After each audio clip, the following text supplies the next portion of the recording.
नागरिकों को एक अधिकार दिया। अब नागरिक को दोबारा प्रजा बना दिया गया, उसको अधिकार नहीं दान दिया जा रहा। अब ये एक और लाभार्थी की योजना बन गई। मतलब वो मनरेगा जो पूरे दुनिया के लिए एक मिसाल कि कोई देश रोजगार की ऐसी कानूनी संवैधानिक गारंटी दे सकता है, उसकी हत्या हुई। सर ये कहा जा रहा है कि अब 126 दिन काम मिलेगा और दूसरी बात ये कह रहे हैं कि सिर्फ नाम बदला है और जो विरोध कर रहे हैं वो राम के नाम से चिढ़ रहे हैं लोग।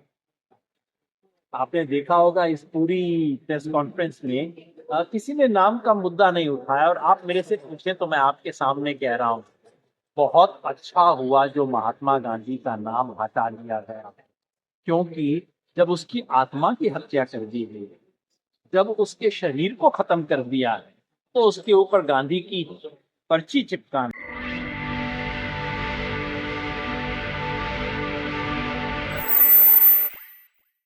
को रोजगार की सचमुच गारंटी देता है। सरकार की मर्जी पे निर्भर है।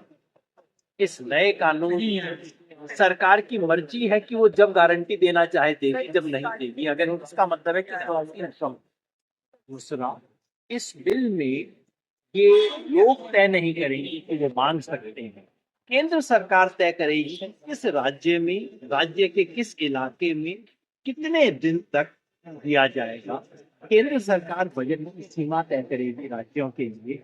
ऊपर से तय किया जाएगा कि मनरेगा में क्या काम हो सकते हैं, क्या काम नहीं हो सकते हैं। 60 दिन के लिए उसे बंद कर रखा जाएगा और राज्य सरकारों से कहा जाएगा कि तुम 40% पैसा वोट।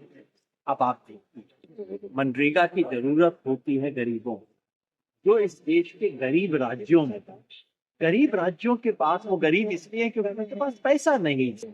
उन गरीब राज्यों की सरकारों से ये उम्मीद करना कि वो 40% पैसा दे के मनरेगा की स्कीम चलाएंगे, ये असंभव है। तो मोटे तौर पे जो हिंदी में कहते हैं, ना नौमन तेल होगा ना राधा। तो ये जो स्कीम थी, मनरेगा एक क्रांतिकारी स्कीम थी जिसने नागरिकों को एक अधिकार दिया। अब नागरिक को दोबारा प्रजा बना दिया गया, उसको अधिकार नहीं दान दिया जा रहा। अब ये एक और लाभार्थी की योजना बन गई। मतलब वो मनरेगा जो पूरे दुनिया के लिए एक मिसाल कि कोई देश रोजगार की ऐसी कानूनी संवैधानिक गारंटी दे सकता है, उसकी हत्या हुई।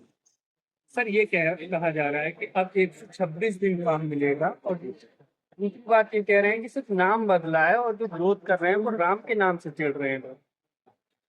आपने देखा होगा इस पूरी प्रेस कॉन्फ्रेंस में किसी ने नाम का मुद्दा नहीं उठाया, और आप मेरे से पूछें तो मैं आपके सामने कह रहा हूँ बहुत अच्छा हुआ जो महात्मा गांधी का नाम हटा लिया गया, क्योंकि जब उसकी आत्मा की हत्या कर दी गई, जब उसके शरीर को खत्म कर दिया है, तो उसके ऊपर गांधी की पर्ची चिपकाना बहुत अन्याय होता। तो मैं तो धन्यवाद करना चाहता हूँ कि इस तरह के कानून जो कि केंद्रीयकृत लोगों के दान देने का कानून है, इससे महात्मा गांधी का नाम हटा दिया गया।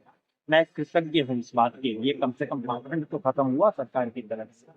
जो ये कहा जा रहा है कि 125 दिन का दिया जाएगा, मैं तो हैरान हूँ। सरकार ने 200 या 250 नहीं था। जब देना ही नहीं है, जिसे कहते हैं ना हिंदी में, मन के लड्डू फीके क्यों।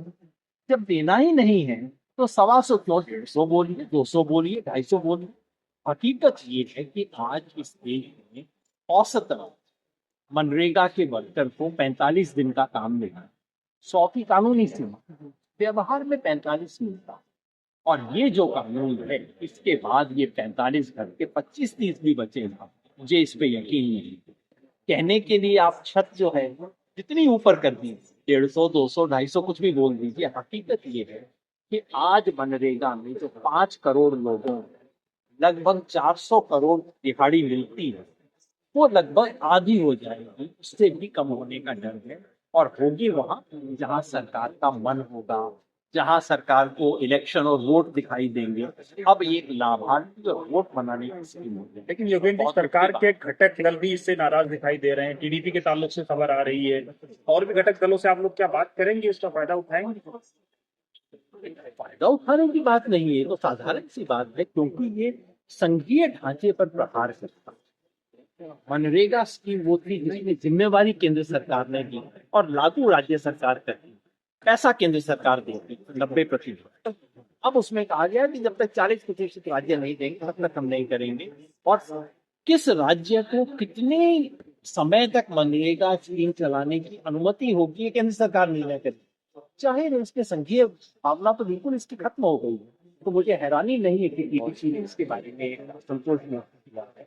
मैं समझता हूँ कि जो भी गरीबों का प्रतिनिधित्व करने वाले संगठन और राजनीतिक दल हैं वो धीरे धीरे इसके सवाल पे खड़े होंगे, और मुझे उम्मीद है कि इस सवाल को इस देश के अंतिम व्यक्ति को 60 साल में पहली बार जो एक हक दिया, कम से कम उसकी रक्षा के लिए केवल राजनीतिक घेरीबंदी से बाहर आके लोग खड़े। सर, बिहार के मुख्यमंत्री नीतीश कुमार जी का एक वीडियो वायरल हुआ है, एक मुस्लिम महिला डॉक्टर को लेकर मैं बात जरूर करूंगा, लेकिन इस मंच के ऊपर हम वो बात कर रहे हैं।